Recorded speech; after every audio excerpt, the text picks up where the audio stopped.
বিএনপির মতোই জামাতে ইসলামী ও চায়নি নিষিদ্ধ হোক মুজিবর হাসিনার দল আওয়ামী লীগ।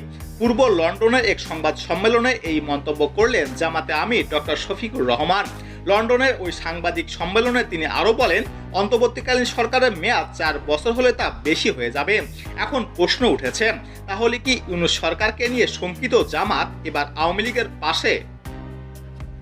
পূর্ব লন্ডনে জামাতের শীর্ষ নেতা বলেন, বিএনপি বলেছে তারা চায় না আওয়ামী লীগ নিষিদ্ধ হোক। আমরাও আওয়ামী লীগকে নিষিদ্ধ করতে চাই না।